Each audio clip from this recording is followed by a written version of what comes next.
नमस्कार दोस्तों, welcome back to मैनको फिन चैनल। इस वीडियो में हम लोग डिविस लैब की बात करेंगे और ये डिविस लैब का वेबसाइट है। डिविस लैब के बारे में बात करने का जो खास कारण ये है कि लॉन्ग टर्म में डिविस लैब काफ़ी अच्छा रिटर्न दे चुका है और आने वाले समय में बहुत सारे पोटेंशियल अभी भी इसमें बाकी है। तो डिविस लैब में अगर हम लॉन्ग टर्म के लिए इन्वेस्ट करें तो काफ़ी अच्छा हमारा पैसा बन सकता है। आज डिविस लैब निफ्टी 50 का एक टॉप गेनर के रूप में है। निफ्टी 50 का टॉप गेनर है आज डिविस लैब, करीब 3.5% आज चढ़ा हुआ है डिविस लैब। और आज इस वीडियो में हम लोग डिविस लैब के बारे में ही बात करेंगे कि शॉर्ट टर्म में डिविस लैब में पैसा बनता है या नहीं, और लॉन्ग टर्म में पैसा बनता है तो कितना बनेगा। ये सारी चीज़ों को हम देखेंगे, कुछ फंडामेंटल फोरकास्ट भी करेंगे और कुछ फंडामेंटल रेशियोज भी देखेंगे जो काफ़ी इंपॉर्टेंट होता है अगर किसी भी स्टॉक्स में हम इन्वेस्ट करते हैं तो। उसके साथ ही साथ इस स्टॉक का हम लोग टेक्निकल एनालिसिस भी करेंगे, रेजिस्टेंस और सपोर्ट जानने की कोशिश करेंगे। इस कंपनी के शेयर होल्डिंग्स की भी हम बात करेंगे, प्रमोटर्स एनुअली अपने होल्डिंग्स को कितना बढ़ाया है या घटाया है, ये सारी चीज़ों को हम लोग इस वीडियो में देखेंगे। आगे बढ़ने से पहले मैं बताना चाहूँगा दोस्तों, इस चैनल पर मैं हमेशा नए नए स्टॉक्स लाता रहता हूँ। ऐसे स्टॉक्स लाता हूँ जिसमें निवेश करके लंबे समय में, कम समय में ज़्यादा से ज़्यादा भरोसेमंद पैसे को इन्वेस्ट करके ज़्यादा से ज़्यादा कमाया जा सके। तो उन्हीं में से एक स्टॉक है डिविस लैब और इस वीडियो में हम लोग डिविस लैब की बात कर रहे हैं। तो डिविस लैब कि सबसे पहले हम लोग फंडामेंटल एनालिसिस करेंगे, कुछ फंडामेंटल रेशियोज देखेंगे जो काफ़ी इंपॉर्टेंट होते हैं। तो चलिए चलते हैं दोस्तों। यहाँ पर कुछ फंडामेंटल रेशियोज हैं जिनको देखना काफ़ी ज़रूरी होता है। तो यहाँ पर आप देख सकते हैं कि अगर हम डिविस लैब में निवेश करते हैं तो हम BSE में भी इसमें निवेश कर सकते हैं, साथ ही साथ NSE में भी हम इसमें निवेश कर सकते हैं। BSE का जो कोड है वो 532488 है, NSE का जो कोड है DIVISLAB है। तो आज डिविस लैब का जो प्राइस है वो 4601 रुपये है और करीब 3.5% का उछाल आज डिविस लैब में देखा गया है। और निफ्टी 50 का टॉप गेनर भी है आज। यहाँ मैंने निफ्टी लिखा है लेकिन आप लोग निफ्टी 50 कंसिडर करेंगे क्योंकि निफ्टी 50 का आज टॉप गेनर भी है। मार्केट कैप की अगर हम बात करें तो 1,22,242 करोड़ का मार्केट कैप है। आप mid cap to large cap इस स्टॉक को कंसिडर कर सकते हैं। करंट प्राइस की अगर हम बात करें कि जैसा कि हमने यहाँ पर दिखाया था वही प्राइस यहाँ पर है 4601। हाई लो की अगर हम बात करें तो 52 वीक हाई 4615 का है, ये हाई आज का ही है, और लो जो है वो 3295 का है। स्टॉक भी काफ़ी हाई है बट इस पर ध्यान नहीं देना है। बुक वैल्यू 511 है, डिविडेंड यील्ड 0.65 है। ग्रोथ स्टॉक है, डिविडेंड इसमें कम देखा जा सकता है। ROC की अगर हम बात करें तो काफ़ी अच्छा ROC है, 16.4% है। ROE की अगर हम बात करें तो 12.2% है। फेस वैल्यू फिलहाल केवल 2 का ही है। डेप्ट की अगर हम बात करें तो 3 करोड़ का डेप्ट इस कंपनी पर है जो करीब ना के बराबर है। आप यहाँ पर देख सकते हैं कि डेप्ट टू इक्विटी यानी इक्विटी के मुकाबले जो इसका डेप्ट है वो बिल्कुल ज़ीरो है। और साथ ही साथ अगर हम यहाँ पर इससे कंपेयर करें प्लेज का तो प्लेज परसेंटेज भी काफ़ी ज़ीरो है, प्लेज परसेंटेज भी बिल्कुल ज़ीरो है। प्रमोटर होल्डिंग्स की अगर हम बात करें तो 51.9% का प्रमोटर होल्डिंग है। अभी हम लोग देखेंगे कि प्रमोटर होल्डिंग पिछले 5 सालों में कैसा रहा है। नेट प्रॉफिट मार्जिन की अगर हम बात करें तो 20.4% है। ऑपरेटिंग प्रॉफिट मार्जिन की बात करें तो 28.1% है। पर्सनली मैं अगर नेट प्रॉफिट मार्जिन और ऑपरेटिंग प्रॉफिट मार्जिन की बात करूं तो मुझे ये दो चीज़ इस स्टॉक में काफ़ी अच्छा लगता है और इसीलिए मैंने इस स्टॉक को चुना है। साथ ही साथ जो इनका जो टेक्निकल चार्ट में जो इसका प्राइस मूवमेंट मुझे दिख रहा है वो आने वाले समय में काफ़ी ज़्यादा अच्छा खासा अप मूव दिखाया जा सकता है इस स्टॉक के द्वारा, इसलिए मैंने इस स्टॉक को आज चुना है। नंबर ऑफ इक्विटी शेयर काफ़ी कम है, 26.6 करोड़ का ही है। तो दोस्तों ये कुछ फंडामेंटल रेशियोज थे, साथ ही साथ इसमें हम नंबर ऑफ इक्विटी शेयर्स का भी हमने जिक्र किया, डेप्ट का जिक्र किया, प्लेस्ड इनके शेयर कितने प्लेस्ड हैं या नहीं हैं, इन चीज़ों को हमने जिक्र किया। Net profit margin, operating profit margin, ये सारी चीज़ों को हमने यहाँ पर जिक्र किया है। अब अगर हम इस स्टॉक के स्ट्रेंथ की बात करें तो काफ़ी स्ट्रॉन्ग मोमेंटम इस स्टॉक में देखा जा सकता है, चाहे शॉर्ट टर्म हो, मीडियम टर्म हो और लॉन्ग टर्म हो। इनके जो मूविंग एवरेजेस है चार्ट पर, उन सारे मूविंग एवरेजेस के ऊपर इनका प्राइस मूव कर रहा है। रिसेंटली जो रिजल्ट आया है उनमें क्वार्टर ऑन क्वार्टर इनका EPS में भी ग्रोथ देखा गया है और आज ही इन्होंने 52 वीक हाई भी लगाया है। क्वार्टर ऑन क्वार्टर अगर प्रॉफिट की बात करें तो उसमें भी इजाफा देखा गया है और मार्जिन में भी बढ़ोतरी हुई है। और सबसे बड़ी बात, कंपनी के पास बिल्कुल डेप्ट नहीं है, जैसा कि मैंने आपको बताया, केवल 3 करोड़ का डेप्ट है इस कंपनी पर। पिछले 2 क्वार्टर से लगातार इनका प्रॉफिट भी इंक्रीज हो रहा है। जैसा कि हमने आपको बताया कि डेप्ट इनका बिल्कुल ज़ीरो है, यानी कि केवल 3 करोड़ का डेप्ट है। वहीं अगर हम प्लेज्ड परसेंटेज देखें तो इनका एक भी शेयर प्लेज नहीं है, एक भी शेयर इनका गिरवी नहीं है, बिल्कुल ज़ीरो प्लेज्ड है। अब अगर हम FII, DII और FPI की बात करें तो ये लोग लगातार अपनी होल्डिंग्स इस स्टॉक में बढ़ाते जा रहे हैं। तो ये कुछ स्ट्रॉन्ग कीज थे जो इस स्टॉक को स्ट्रेंथ प्रदान करता है। अब कुछ वीकनेस भी है इस स्टॉक में, जिसके बारे में भी बात करना काफ़ी ज़रूरी है। अगर हम ROC की बात करें तो ROC जो है इनका पिछले 2 साल में डिक्लाइन हुआ है, यानी कि जिस तरह से इनको अपने कैपिटल का यूज़ करना चाहिए कंपनी को आगे बढ़ाने के लिए, उस तरह से ये यूज़ नहीं कर पा रहे हैं। वहीं अगर हम ROE की बात करें तो ROE में भी पिछले 2 सालों में हमने गिरावट देखा है, यानी कि शेयर होल्डर्स के फंड्स का जो इस्तेमाल है वो भी ये अच्छे तरीके से फिलहाल नहीं कर पा रहे हैं, या फिर कर रहे हैं, आगे आने वाले एक समय में काफ़ी ज़्यादा इस्तेमाल कर भी सकते हैं। ROC और ROE की तरह ROE भी पिछले ROC और ROE की तरह ROA यानी कि रिटर्न ऑन एसेट भी पिछले 2 सालों में उसमें भी हमने डिक्लाइन देखा है, वो भी 2 साल में कम हुआ है। यानी कि जो इनके एसेट एलोकेशन है उनका भी ये अच्छे तरीके से यूज़ उतना नहीं कर पाए हैं, शायद आने वाले समय में और ज़्यादा अच्छे तरीके से यूज़ कर पाएँ। और अगर एनुअल नेट प्रॉफिट की भी हम बात करें तो पिछले 2 सालों में उसमें भी थोड़ी गिरावट आई है। तो ये कुछ वीकनेसेस हैं इनके, जिनको भी ध्यान में रखना काफ़ी ज़रूरी है, क्योंकि पहले हमने स्ट्रेंथ की बात की तो स्ट्रेंथ काफ़ी सारे हैं, काफ़ी सारे पॉजिटिव चीज़ें हैं इस स्टॉक में, लेकिन उनके साथ कुछ वीकनेस भी हैं, उनका भी चर्चा करना काफ़ी ज़रूरी है, उनके बारे में भी जानकारी रखना काफ़ी ज़रूरी है। अब इसमें कुछ अपॉर्चुनिटीज़ भी हैं जो बार बार ये इन्वेस्टर्स को अट्रैक्ट करता है, जैसे कि पिछले 2 बार में इन्होंने जो ब्रेकआउट दिया है, अब तीसरी बार भी इन्होंने ब्रेकआउट दिया है। कुछ ब्रोकर्स ने अपने रिकमेंडेशन को भी अपग्रेड किया है, यानी कि प्रॉफिट टारगेट को बढ़ाया भी है पिछले 2-3 महीनों में। चार्ट पर अगर हम देखें तो RSI भी काफ़ी स्ट्रेंथ दिखा रहा है और वॉल्यूम भी काफ़ी ज़्यादा हाई है, साथ ही साथ वॉल्यूम बढ़ भी रहा है। तो ये सारी कुछ चीज़ें हैं जो हमें अपॉर्चुनिटीज़ शो करती हैं कि हाँ, हमें डिविस लैब में इन्वेस्ट करने से शॉर्ट टर्म में भी पैसा बन सकता है।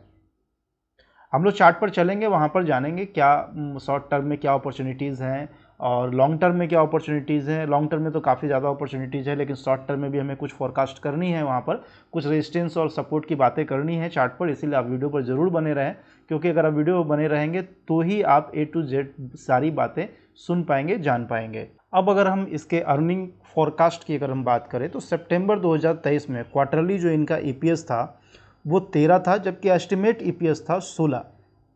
वहीं दिसंबर 2023 की हम बात करें तो एस्टिमेट जो EPS था वो 16 था, लेकिन एक्चुअल 14 रहा। मार्च 2024 में भी 16 था एस्टिमेटेड, लेकिन काफ़ी अच्छा इनका EPS आया जो एक्चुअल 20 था।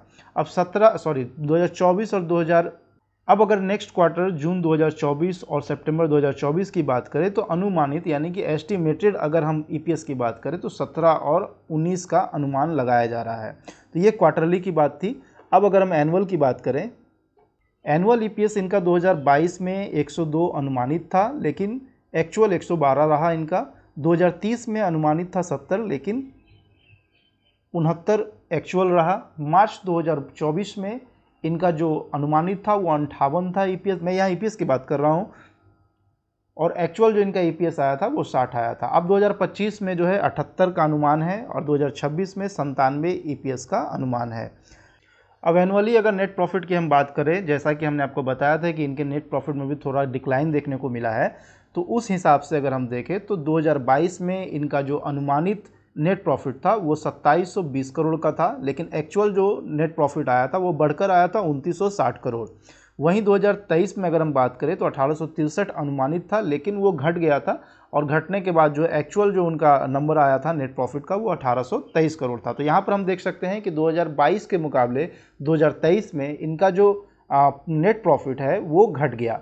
मार्च 2024 में और भी इनका नेट प्रॉफिट घट गया, 1527 था अनुमानित, जो गिर करके 1600 इनका एक्चुअल नंबर आया था, 1600 करोड़ का इनका नेट प्रॉफिट रहा था। तो यहाँ पर हम देखेंगे कि 2022 से लगातार इनका नेट प्रॉफिट थोड़ा नीचे गिरा है। 2960 से 1823 आ गया था 2023 में, और 1823 से 1600 आ गया 2024 में। लेकिन आने वाले समय में 2025 में 2026 में इनका जो नेट प्रॉफिट है वो काफ़ी ज़्यादा आंका जा रहा है, यानी कि 2025 में इनका नेट प्रॉफिट 2071 करोड़ का आ सकता है, वहीं 2026 में 2565 करोड़ का आ सकता है। तो ये था नेट प्रॉफिट का अनुमानित आंकड़ा। अब हम लोग रेवेन्यू का देखेंगे। अभी तक हमने क्या देखा, ईपीएस देखा, नेट प्रॉफिट देखा, अब हम लोग रेवेन्यू देखेंगे। एनुअली अगर रेवेन्यू की हम बात करें तो 2022 में 8709 करोड़ था अनुमानित, लेकिन एक्चुअल नंबर जो आया था वो 8960 करोड़ का आया था।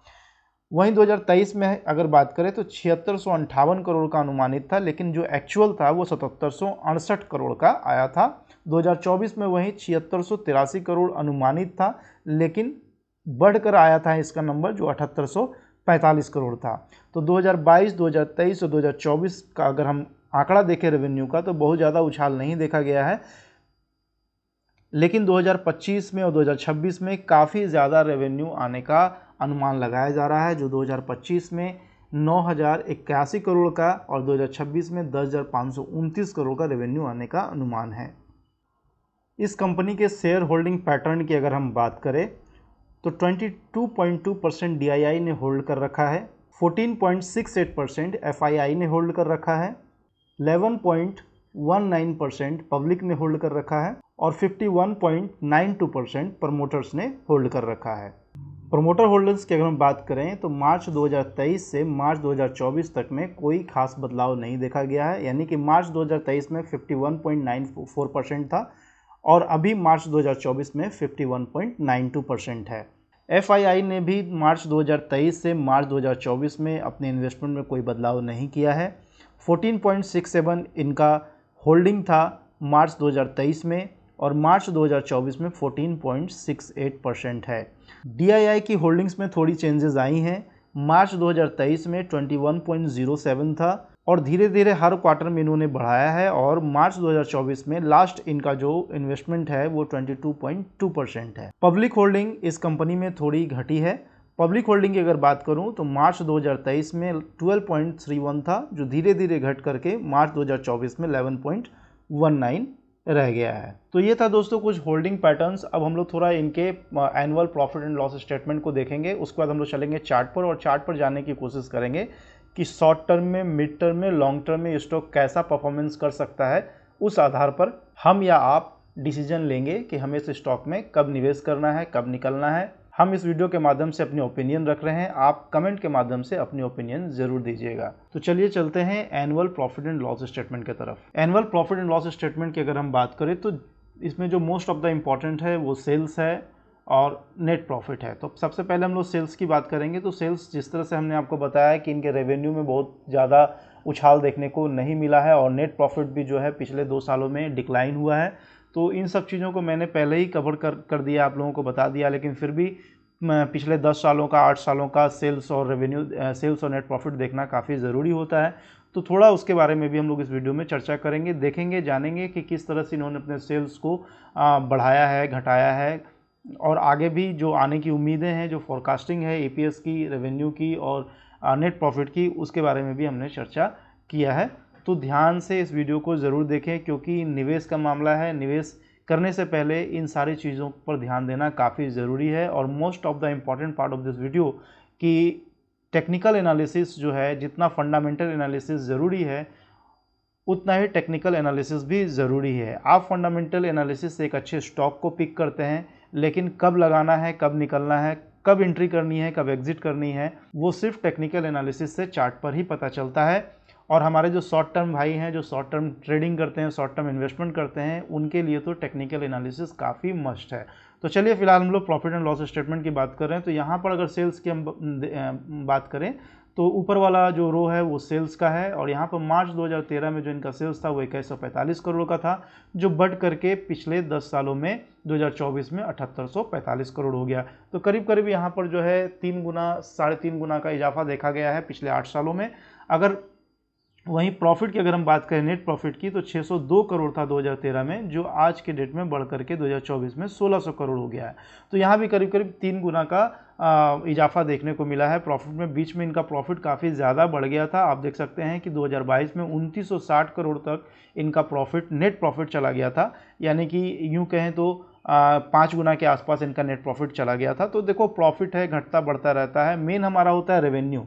रेवेन्यू हमें देखना है कि रेवेन्यू किस तरह से कंसिस्टेंट इंक्रीज कर रहा है या नहीं, घट तो नहीं रहा है। ये सारी चीज़ों को देखना काफ़ी ज़रूरी होता है। तो ये प्रॉफिट एंड लॉस स्टेटमेंट जो है डिविस लैब का, वो ठीक ठाक है, बहुत अच्छा भी नहीं कर सकते हैं और ख़राब भी नहीं कर सकते। ख़राब तो बिल्कुल भी नहीं है, लेकिन बहुत अच्छा भी हम लोग नहीं कर सकते हैं। लेकिन फिलहाल जिस तरह का ब्रेकआउट डिविस लैब में आ रहा है, तो बिल्कुल एक शानदार बेट दिखाई दे रहा है मुझे डिविस लैब में, और शॉर्ट टर्म में भी थोड़ा बहुत 5-10% पैसा बनने की उम्मीद नज़र आ रही है। इसलिए मैंने इस स्टॉक को आज चुना था। और आज जैसा कि मार्केट में टॉप गेनर भी रहा है ये निफ्टी 50 का। तो दोस्तों अभी तक हमने जो कवर किया वो किया फंडामेंटल, कुछ इंपॉर्टेंट रेशियोज हमने कवर किए, प्रॉफिट एंड लॉस स्टेटमेंट हमने कवर किए, ईपीएस, नेट प्रॉफिट, रेवेन्यू की फोरकास्टिंग हमने कवर की, होल्डिंग्स भी हमने कवर किए जिसमें हमने एफआईआईस की होल्डिंग, डीआईआईस की होल्डिंग, प्रमोटर्स होल्डिंग, ये सारी चीज़ों को हमने कवर किया। और जो फंडामेंटल रेशियोज में जो मोस्ट इंपॉर्टेंट है वो डेप्ट और प्लेस्ड परसेंटेज, वो काफ़ी अच्छा है इस स्टॉक के लिए, क्योंकि डेप्ट बिल्कुल भी नहीं है और प्लेस्ड परसेंटेज भी बिल्कुल ज़ीरो है। तो चलिए हम लोग चलेंगे सीधा चार्ट पर, और चार्ट पर जाने की कोशिश करेंगे, थोड़ी फोरकास्टिंग करेंगे कि हमारा जो शॉर्ट टर्म है, मीडियम टर्म है, इन दोनों टर्म में डिविस लैब का प्राइस कहाँ तक जा सकता है, क्या मिल सकता है, हमें कहाँ पर एंट्री करनी चाहिए, अगर शॉर्ट टर्म हम ट्रेड कर रहे हैं तो कहाँ पर स्टॉप लॉस होना चाहिए।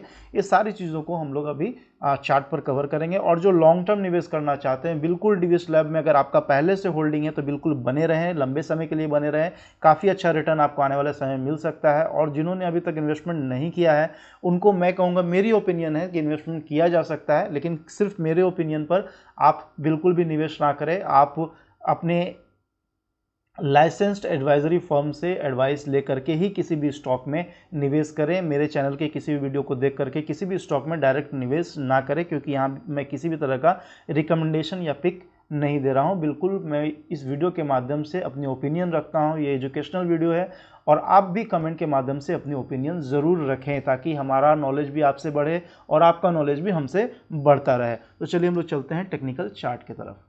तो दोस्तों ये है डिविस लैब का टेक्निकल चार्ट, जहां पर हम कैंडल स्टिक पैटर्न इस्तेमाल कर रहे हैं, और यहां पर कई सारे मूविंग एवरेजेस हमने प्लॉट कर रखे हैं, जिसमें हमने जो मूविंग एवरेज लिए हैं वो है 5 का, 10 का, 20 का, 50 का, 100 का और 200 का। तो ये जो है ये 6 मूविंग एवरेजेस हमने लिए हैं स्टॉक के ट्रेंड को फाइंड आउट करने के लिए। तो यहाँ पर आप देख सकते हैं कि काफ़ी अच्छा ट्रेंड डिविस लैब दिखा रहा है। यहाँ पर आप देखेंगे तो 200 का जो मूविंग एवरेज है वो 3750 पर चल रहा है, ये वाला, और जो 100 का मूविंग एवरेज है वो 3804 पे चल रहा है। वहीं अगर 50 मूविंग एवरेज की बात करें तो 4020 पर चल रहा है, और जो 20 मूविंग एवरेज है वो 4306 पर चल रहा है। वहीं अगर 10 मूविंग एवरेज की बात करें तो वो 4447 पर चल रहा है। 200 मूविंग एवरेज की अगर हम बात करें तो वो 3750 को इंडिकेट कर रहा है। 100 मूविंग एवरेज की बात करें तो 3804 को इंडिकेट कर रहा है। 50 मूविंग एवरेज की बात करें तो 4020 को इंडिकेट कर रहा है। 20 मूविंग एवरेज की अगर हम बात करें तो वो 4307 को इंडिकेट कर रहा है। 10 मूविंग एवरेज जो है वो 448 को इंडिकेट कर रहा है, और 5 मूविंग एवरेज जो है वो 4515 को इंडिकेट कर रहा है, और ये सबसे ऊपर वाला जो है वो करंट मार्केट प्राइस को इंडिकेट कर रहा है। तो यहाँ पर 6 डाटा उपलब्ध हैं, जिसमें एक एक्स्ट्रा है वो है 4589, वो करंट मार्केट प्राइस को इंडिकेट कर रहा है। तो यहाँ पर हम देख सकते हैं कि बहुत ज़बरदस्त तेज़ी जो है डिविस लैब में दिखाई दे रहा है, क्योंकि आप देखेंगे कि ये सारे लाइन जो हैं, ये जो रेड वाला है, ये वाला, फिर 20 मूविंग एवरेज, फिर 50 मूविंग एवरेज, फिर 100 मूविंग एवरेज, ये सारे जो हैं सारे के सारे किसके ऊपर है, ये 200 मूविंग एवरेज के ऊपर हैं। तो जितने भी मूविंग एवरेजेस हैं वो सारे के सारे इंडिकेट कर रहे हैं कि स्टॉक काफ़ी बुलिश मोड में है। मतलब जो 5 डे मूविंग एवरेज है वो भी बुलिश मोड में आ गया है, 10 डे मूविंग एवरेज है वो भी बुलिश मोड में है, 20 डे मूविंग एवरेज है वो भी बुलिश है, 50 डे मूविंग एवरेज है वो भी बुलिश है, और 100 डे मूविंग एवरेज है वो भी 200 मूविंग एवरेज के ऊपर आ गया है। यानी कि ये सारी चीज़ें क्या इंडिकेट कर रही हैं, ये सारी चीज़ें इंडिकेट कर रही हैं कि डिविस लैब में आने वाले समय में काफ़ी अच्छा अपमूव देखने को मिल सकता है। तो ये था हमारा जो है ओवरले मूविंग एवरेजेस जो चार्ट पर हम प्लॉट करते हैं वो आइडेंटिफाई करने के लिए प्लॉट करते हैं कि ट्रेंड क्या है, स्टॉक के प्राइस मूवमेंट का डायरेक्शन क्या रह सकता है। ये तो हमने जो है मूविंग एवरेज से यहाँ पर सिर्फ एक ही चीज़ इंडिकेशन मिल रहा है कि आने वाले समय में DiviSlab का जो प्राइस है वो काफ़ी ज़्यादा अप मूव जा सकता है। अब एक चीज़ मैं यहाँ पर बताऊँ कि 200 डे मूविंग एवरेज और 100 डे मूविंग एवरेज ये है लॉन्ग टर्म के लिए। लॉन्ग टर्म में ये स्टॉक काफ़ी अच्छा दिखाई दे रहा है, ये तो तय हो गया। अब अगर शॉर्ट टर्म की हम बात करें तो शॉर्ट टर्म में भी आप यहाँ पर देख सकते हैं कि 5 day moving average, 10 day moving average, 20 day moving average, ये तीनों जो है 50 डे मूविंग एवरेज के ऊपर रन कर रहा है। तो ये यहाँ से इंडिकेट हो रहा है कि शॉर्ट टर्म में भी ये स्टॉक काफ़ी अच्छा मूव दिखा सकता है। कुछ देर में हम लोग प्राइस भी जानेंगे, रेजिस्टेंस का प्राइस क्या है, क्या फोरकास्ट हो सकता है। और अगर मिड टर्म की हम बात करें तो मिड टर्म में भी जो 5, 10, 20 एंड 50 डे मूविंग एवरेज है वो 100 डे मूविंग एवरेज के ऊपर चल रहा है। तो साल भर या 2 साल के लिए अगर इस स्टॉक को हम रखते हैं तो भी हमें एक अच्छा खासा प्राइस देखने को मिल सकता है। 1 से 3 महीने के लिए भी इस स्टॉक को रखें तो हमें एक अच्छा प्राइस देखने को मिल सकता है। और लॉन्ग टर्म की तो कहना ही नहीं है, लॉन्ग टर्म में काफ़ी अच्छा रिटर्न देखने को मिल सकता है। Long term means at least 10 years, 15 years, 20 years, अगर इतने दिनों के लिए हम इस स्टॉक को रखते हैं तो फिर वाड़े न्यारे हैं, काफ़ी अच्छा रिटर्न हमें देखने को मिल सकता है। अब यहाँ पर हम लोग कुछ टेक्निकल इंडिकेटर प्लॉट करेंगे और उससे भी जानने की कोशिश करेंगे कि इस स्टॉक का चार्ट पर कितना स्ट्रेंथ मिल रहा है। अब देखिए ये जो नीचे 3 इंडिकेटर जो हमने प्लॉट किया है, पहला है RSI, दूसरा है स्टोकेस्टिक और तीसरा है मैकडी। एक बार मैं आपको स्केच करके इंडिकेट कर दूं। देखो पहला जो है वो RSI है, ये है RSI। दूसरा जो है वो है स्टोकेस्टिक, ठीक है। और तीसरा जो है वो है मैकडी। मैकडी जो है वो काफ़ी इंपॉर्टेंट रोल होता है इनका किसी भी स्टॉक के स्ट्रेंथ शो करने में। तो यहाँ पर मैकडी को अगर हम सबसे पहले देखें, तो मेरा भी फेवरेट है मैकडी, तो मैकडी को अगर हम देखें तो ये जो ज़ीरो लेवल है, इस ज़ीरो लेवल से मैकडी का जो मूविंग एवरेज वाला जो लाइन है ये रेड एंड ब्लैक, इतना ही जानिए कि रेड एंड ब्लैक जो है ये दोनों इस ज़ीरो लाइन से ऊपर होना चाहिए। तो यहाँ पर आप देखेंगे कि ये दोनों लाइन ब्लैक एंड रेड, ये दोनों लाइन जो है इस जीरो वाली लाइन से, ये जो जीरो लाइन है इस जीरो लाइन से ऊपर है और अभी तक ऊपर ही है। और आने वाले समय में जिस तरह का यहाँ पर स्ट्रेंथ दिखाया जा रहा है वो इस जीरो लाइन से काफ़ी ऊपर चल रहा है। तो थोड़ा बहुत अगर नीचे ऊपर भी होता है तो इस लाइन से ऊपर रहने की ही उम्मीद है। और तो जब तक मैकडी जो है जीरो से ऊपर हो तब तक आप समझना कि स्टॉक में काफ़ी ज़्यादा स्ट्रेंथ बरकरार है। वहीं अगर स्टोकेस्टिक की हम बात करें तो स्टोकेस्टिक भी आप देख सकते हैं कि ये जो जीरो वाला लाइन है इस लाइन के ऊपर ही चल रहा है। ये यहाँ पर इसने क्रॉसओवर दिया था, क्रॉसओवर देने के बाद अभी तक जो है अपने स्ट्रेंथ को बरकरार रखे हुए हैं। अब RSI की अगर हम बात करें तो RSI भी आप देख सकते हैं, पहले तो ये 20 के ऊपर है, तो यहाँ जब भी ये 20 के ऊपर क्रॉस किया होगा तो 20 के ऊपर क्रॉस करने से ही यहाँ पता चल जाता है कि हमें बुलिश सिग्नल मिलने लगा है। लेकिन अब देखेंगे कि RSI जो है वो 71 पर चल रहा है, यानी कि मोर देन 60 है RSI। तो मोर देन जब RSI 60 हो जाए तो आप समझना कि उस स्टॉक के प्राइस में और भी ज़्यादा स्ट्रेंथ आ गया है और वो स्टॉक और भी ऊपर जाने के चांसेस दिखाई दे रहे हैं। तो ये था कुछ टेक्निकल एनालिसिस जहाँ पर हमने मूविंग एवरेज को कवर किया और कुछ टेक्निकल इंडिकेटर को हमने प्लॉट किया, जैसे RSI, स्टोकेस्टिक, मैकडी। इन तीनों को प्लॉट करने के बाद भी हमने प्राइस की स्ट्रेंथ को जानने की कोशिश की। तो यहाँ पर RSI, stochastic, McD, moving averages जो हमने 6 तरह के मूविंग एवरेजेस प्लॉट किए थे, तो ये सारे मिला करके एक ही कंक्लूजन निकल रहा है कि DiviSlab में एक अच्छा अप मूव देखने को मिल सकता है। ये मेरी अपनी ओपिनियन है और जिस तरीके से मैं एनालिसिस करता हूँ चार्ट पर, ये वो तरीका है जो मैंने आपको दिखाया। तो आप भी जिस भी तरीके का इस्तेमाल करते हैं स्टॉक प्राइस को एनालिसिस करने के लिए, उसके बारे में ज़रूर अपनी ओपिनियन रखें कमेंट के माध्यम से, ताकि हमें भी जानकारी हो, हमारा भी नॉलेज बढ़े। तो दोस्तों कुछ इंडिकेटर्स के सहारे हमने ये देख लिया कि DiviSlab के प्राइस में अभी भी अप मूवमेंट का काफ़ी ज़्यादा स्ट्रेंथ है। अब हम लोग थोड़ा जानेंगे कि कहाँ पर रेजिस्टेंस है, रेजिस्टेंस लेवल कौन कौन से हो सकते हैं और सपोर्ट लेवल कौन कौन से हो सकते हैं, तो वो भी हम यहाँ पर देखेंगे। तो देखो सबसे पहले हम लोग शॉर्ट टर्म की बात करेंगे। तो शॉर्ट टर्म में ये स्टॉक जो है, शॉर्ट टर्म में ये स्टॉक मुझे बहुत ज़्यादा ऊपर जाता हुआ नहीं दिखाई दे रहा है, लेकिन फिर भी यहाँ से करंट मार्केट प्राइस से बहुत ज़्यादा, तो ये स्टॉक मुझे 4750 टू 4780 तक जाता हुआ दिखाई दे रहा है। ये मेरा अपना कंक्लूजन है, ये मुझे ऐसा लग रहा है कि शॉर्ट टर्म में 4750 से 4780 तक ये स्टॉक जा सकता है। और जब शॉर्ट टर्म ट्रेड करना है तो हमारा ड्यूरेशन शॉर्ट टर्म में क्या होता है? शॉर्ट टर्म में हमारा ड्यूरेशन होता है 1 मंथ टू 3 मंथ। तो 1 to 3 मंथ्स हमारा ड्यूरेशन होता है शॉर्ट टर्म में। तो ऐसे में हमें क्या होता है कि जब स्टॉक में हमें लॉस हो रहा होता है तो हमें लॉस ही बुक करके निकल जाना होता है। तो लॉस में भी हमें लिमिट लगाना है, जिस तरह का हमने प्रॉफिट में लिमिट लगाया है कि इतना तक स्टॉक जा सकता है और इसको छू करके फिर वापस आ सकता है। तो हमें करना क्या चाहिए कि इस प्राइस पर 4750 से 4780 का अगर हमें प्राइस मिले और हम इस स्टॉक में इन्वेस्टेड हैं या हमने ट्रेड लिया है, तो हम इस प्राइस पर एग्जिट कर जाएंगे। लेकिन इतने कम समय के लिए जब हम ट्रेड लेते हैं या किसी स्टॉक में इन्वेस्ट करते हैं तो हमें एक स्टॉप लॉस भी मेंटेन करना चाहिए। तो हमारा स्टॉप लॉस क्या होगा? तो देखो, एक स्टॉप लॉस है, अगर आप ज़्यादा रिस्क नहीं लेना चाहते या मैं ज़्यादा रिस्क नहीं लेना चाहता हूँ तो एक स्टॉप लॉस हम लोग लगा सकते हैं 3850 का। एक स्टॉप लॉस ये लगा सकते हैं।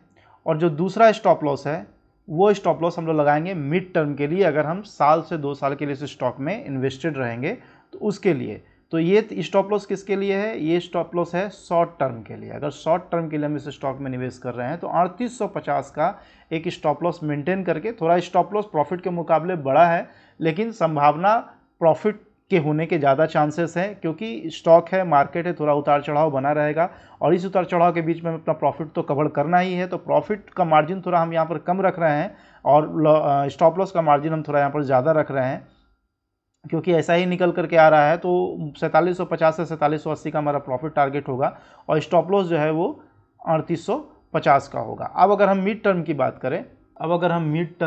करें, तो मिड टर्म में जो हमारा टारगेट होगा, मिड टर्म में हमारा टारगेट सीधा 5000 का होगा या 5000 टू 5200 तक का हमारा टारगेट होगा मिड टर्म में। और जो स्टॉप लॉस होगा वो थोड़ा ज़्यादा होगा, वो स्टॉप लॉस हमारा यहाँ पर हम लोग 3500 का रखेंगे, क्योंकि यहाँ पर एक सपोर्ट है, इस लेवल पर एक सपोर्ट है जो है वो 3750 और 3500 के बीच का है। तो हम लोग थोड़ा नीचे स्टॉप लॉस ले रहे हैं, क्योंकि हाई लो कभी कभी स्टॉक में ज़्यादा फ्लक्चुएट हो जाता है, तो उस कंडीशन में हमारा जो स्टॉप लॉस कट सकता है। तो इसलिए मैं थोड़ा सा ज़्यादा मार्जिन लेकर के 3500 का स्टॉप लॉस रख रहा हूँ मिड टर्म के लिए। और मिड टर्म में जब भी हम स्टॉक में इन्वेस्ट करते हैं तो वो होता है 1 ईयर टू 2 ईयर के लिए, ठीक है। अब हम लॉन्ग टर्म की अगर हम बात करें, देखो लॉन्ग टर्म में तो वैसे स्टॉप लॉस नहीं लगाया जाता है, क्योंकि लॉन्ग टर्म का मतलब है कि हम जब निकलेंगे तो प्रॉफिट लेकर के ही निकलेंगे, लॉस में निकलेंगे नहीं, क्योंकि लॉन्ग टर्म का जो हमारा होराइजन होता है वो करीब 10 ईयर्स से 20 ईयर्स तक का हो सकता है। तो लॉन्ग टर्म में हम क्या करेंगे कि लॉन्ग टर्म में सबसे पहले जो हमारा टारगेट होगा, टारगेट हमारा 5x टू एटलीस्ट 5x तो होगा ही। अब इससे ज़्यादा, जितना ज़्यादा हमें प्रॉफिट मिल जाए। तो लॉन्ग टर्म की अगर हम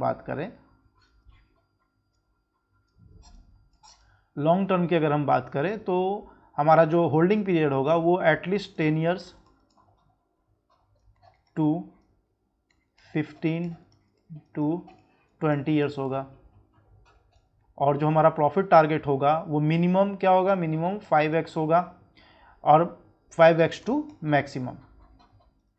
मैक्स, ठीक है। 5x तो हमारा मिनिमम प्रॉफिट टारगेट होगा, यानी कि यहाँ से 10 सालों में हमें 20,000 तक का रिटर्न देखने को मिल सकता है, 20,000 तक का प्राइस देखने को मिल सकता है।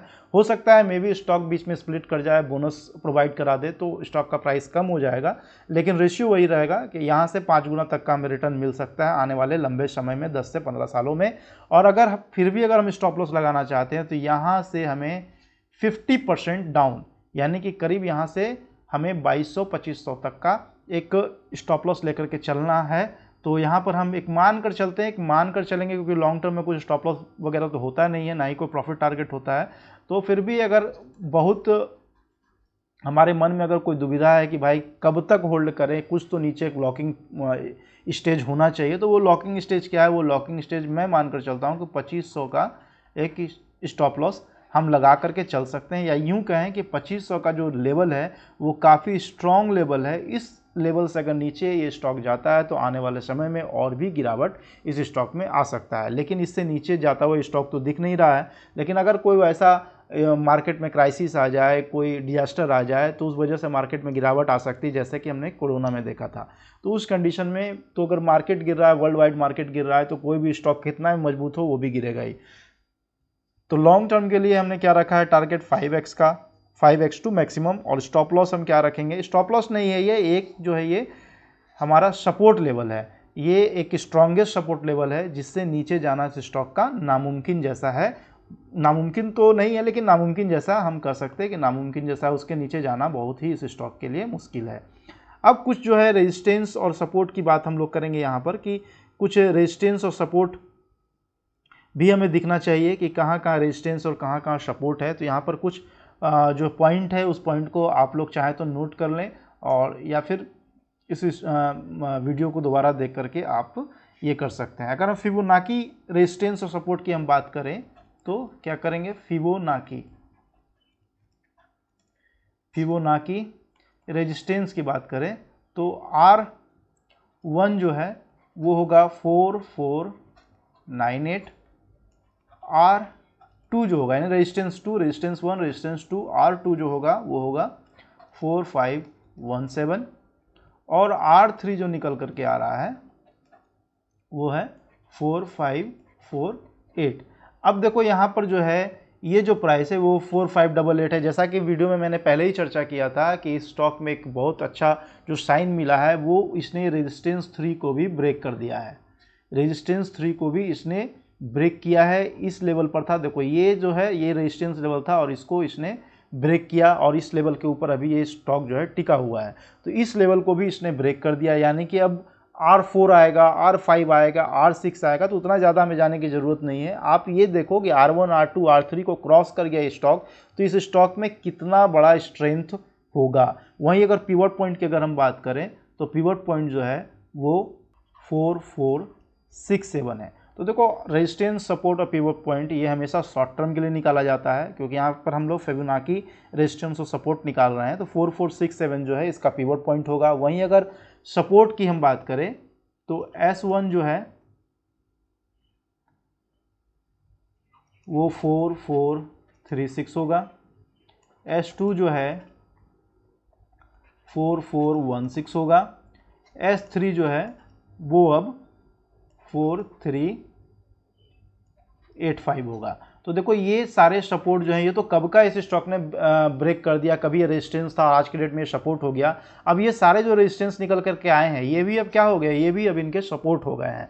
तो अब नए रेजिस्टेंस निकल करके आएंगे, लेकिन फिलहाल जो हमने जो निकाला है वो अभी मैं आपको इस वीडियो के माध्यम से बता दिया।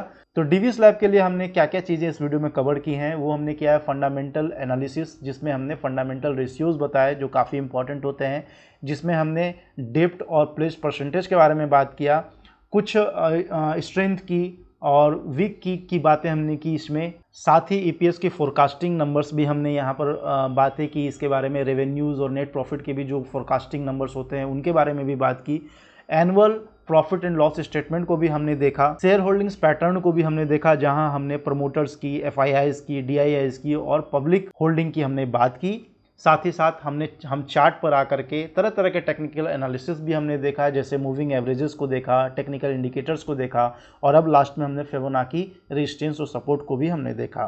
तो ये सारी चीज़ें हमने डिविस लैब के लिए इस वीडियो में कवर किया है। आई होप कि वीडियो आपको अच्छा लगा हो। आपको लगता है कि इस चैनल को सब्सक्राइब करने से इस पर जो वीडियोज़ मैं लगातार पोस्ट करता रहता हूँ आपके लिए वैल्यूएबल सिद्ध हो सकता है, तो आप इस चैनल को जरूर सब्सक्राइब करें। अगर वीडियो अच्छा लगा है, वैल्यूएबल लगा, आपको आपके काम की लगी हो, तो इस वीडियो को जरूर लाइक करें, अपने दोस्तों रिश्तेदारों के बीच में शेयर करें। आज इस वीडियो में इतना ही, फिर जल्द मिलेंगे नेक्स्ट वीडियो में नए स्टॉक के साथ में। तब तक के लिए आपका धन्यवाद।